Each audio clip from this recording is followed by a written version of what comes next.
এই যে এই জায়গাটার মধ্যে এসে ভিডিও বানাইতাম, জায়গাটা সুন্দর ওই এসে ভিডিও বানাইতাম। এই যে আমার মাসি কি অবস্থা, আমার সাইডে সাইডে শুধু মাসি আর মাসি বন বন করতেছে। এই যে আইসি ভিডিও বানাইতাম, জায়গা সুন্দর আছে, জায়গা সুন্দর আছে। তো এনে আইসি ভিডিও করতাম আইসি বইছি দেখি এনে মাছি মিশি ভরা কেরে কেটে লাইতেছে আমার মাছি মিশি আইসি ভিডিও বানাইতাম। জায়গাটা সুন্দর আছে। যে এটা হলো পার্ক, পুরোটা হলো পার্ক। এই পার্কের মধ্যে জায়গাটা অনেক সুন্দর, সাইডে দিয়ে রাস্তা আছে, গাড়িগুলো চলাফেরা করতেছে, অনেক সুন্দর।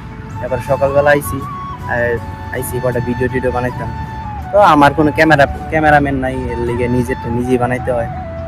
যাই হোক, এই প্রবাসে থেকে একটু আনন্দ করি আর কি, আনন্দ করি, এছাড়া তো কোনো ভাব নাই। এই ডিউটি শেষ করে 12 ঘন্টা ডিউটি শেষ করে তারপরে একটু আনন্দই করতে হয়, কিছু করার নাই।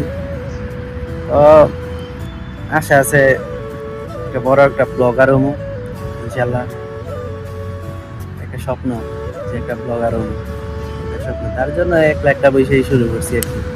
তো আমার একটা বন্ধু আছে, ওই ডিউটিতে আছে, একসাথে ডিউটি হইলে হয়তো আরো হয়তো ভিডিও বানাইতে পারতাম। তো একলা তোর ভিডিও বানানো সম্ভব না, যতটুকু পারি ততটুকুই বানাই আর কি। তো আমি কোথাও ঘুরতে টুরতে যাই না, কারণ এই ডিউটি শেষ করে কোথাও ঘুরতে যাওয়া হয় না। তারপরে যে ডিউটি করি, যে কাজ করি, ওই কাজে কোনো ছুটি মুটি নাই, সাপ্তাহিক কোনো ছুটি মুটি নাই, তার জন্য কিছু করতেও পারি না, কোথাও যাইতেও পারি না। এই দেখি এমনিতে চলে ফিরে দেখি একটা একটা চ্যানেল বা একটা ফেসবুক আইডি এগুলো বড় করতে পারি কিনা, বা একটা টিকটক আইডি একটা বড় করতে পারি কিনা, বড় করে দেখি জীবনে কিছু করতে পারি কিনা। আমার আশা আছে যে বড় একটা চ্যানেল করবো বা একটা পেজ করবো, এতটুকু আশা আছে। মানে ব্লগার সিস্টেম, ব্লগার যারা হয় আর কি, তা ব্লগার হওয়ার একটা ইচ্ছা আছে আর কি, এই আর কিছু না।